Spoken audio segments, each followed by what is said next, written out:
listed as questionable will be Devontae and Kobe.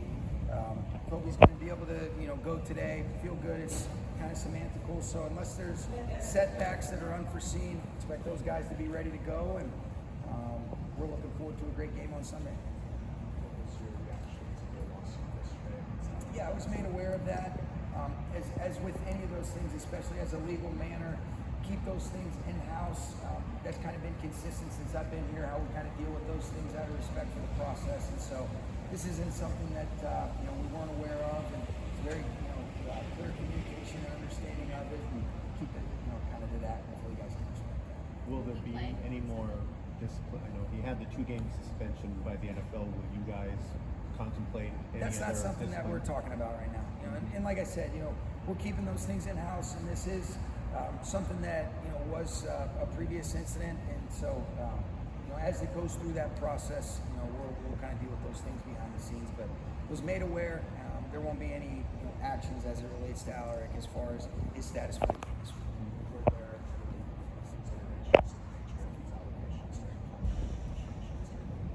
Yeah, all of these things, hopefully, I really do respect and appreciate your question, but just want to be able to, out of just consistency for how we handle these things, kind of keep that stuff in house.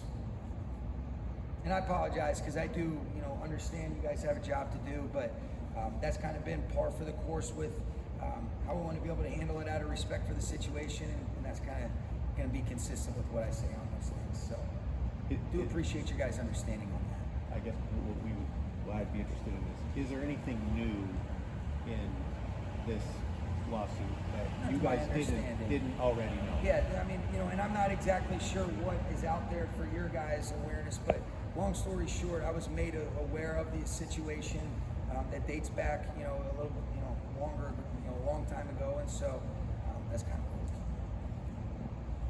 You mentioned earlier about how practice players contribute to the team. I'm wondering if you can go more in depth or more specifically about how they contribute to your successes this season so far.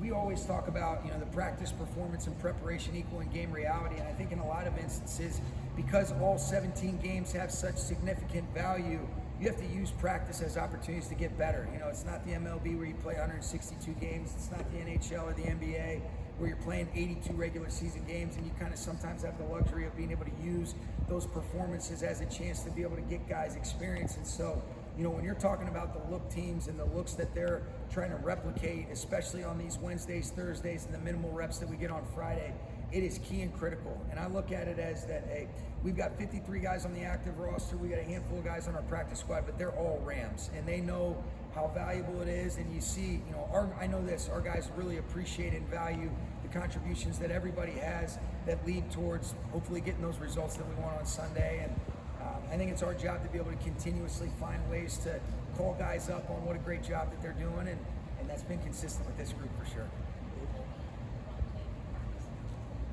Who's that? Kobe. So Kobe Turner will be limited, and Devontae will be limited, so they'll take part in some of the reps. He's just had some soreness at him. This is something that, when you're playing the position that he does, naturally, the physical nature of this game, especially that position, and so he's so tough, but there is an element of, when you have some of the experience that he has, feeling a little bit sore, let's be smart where you can manage his workload throughout the course of the week and say, what's the best thing to be able to get him to Sunday? He's so intentional with his mental approach, and, talking with he and Reggie felt like that was kind of the best course of action for this week, and really in a lot of instances, it was the same with Devontae and his oblique, and so you never pigeonhole yourself into a one-size-fits-all, but with these two guys and the examples that they set, the experience that they have, and the way that they approach things above the neck, it felt like that was going to be best for them, and being ready to roll on Sunday. Feel good about the progress Devontae's had throughout the week and get back to practice? I do, yeah, and he was able to get out there and do some routes on air, looked really good. He's responded really well, and I feel good about when I talk to him and somebody that understands where does he need to be to do what he's capable of doing on a weekly basis. And right after the game, I got a sense of confidence, and then I think as the weeks progress, he's got that look in his eye that he'll be ready to go. Sean, you talk often about eliminating distractions. Yep. Are you concerned at all with Alaric's situation, how that's going to affect him and his performance. You talk with about that those going in the things. background. I think it's very important that you always have communication, and you're aware of it. You acknowledge it, and you kind of let them know based on those personal conversations that go on. But I don't get the sense that I think he's done a great job of being able to focus on the things that he can control, and you acknowledge it. You talk to him about it, but I haven't gotten that sense. Couple more, guys.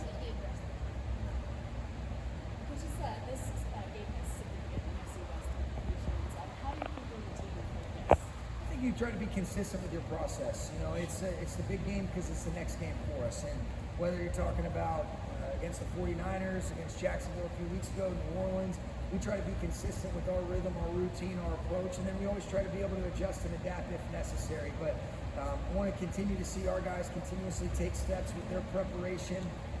I love the way that this group has gone about it, and I know they're excited because it's our next game. You said you love the way this group has gone about it. It is the first time in a few years you guys have this record where you're coming into this game. It's a big matchup. How are you trying to sort of implement staying focused, staying humble, which is something you kind of say week in and week out? I think the consistency of our rhythm. How do we go about it? Are you sensing a heightened awareness, or are you sensing a consistent rhythm and routine? And you're focusing on the opponent and the things that are necessary, but it still does go back to us doing what we're capable of doing at a high clip. And I think those guys have felt like, hey, I think when I think the truest measurement of performance is consistency. I think when the guys know what they're going to get from their coaches on a weekly and a daily basis, I think that continues to build that trust. And I'm seeing guys that are earning the right to be able to improve. We really always talk about this, Aaron. You either get better or you get worse. And I think these guys have consistently committed to getting better with the things that they can control.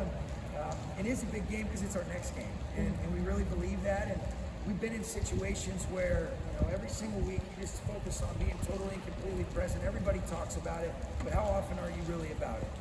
How much can you realize we can't play the game right now? All we can do is have a great Friday, excellent Saturday, walkthrough and preparation, and then what our goal is to really allow these guys to get to Sunday so that they can really have a peace in the process, go play with a quieted mind, and ultimately have the courage to go cut it loose, and let's freaking roll. Okay? Thank you, guys.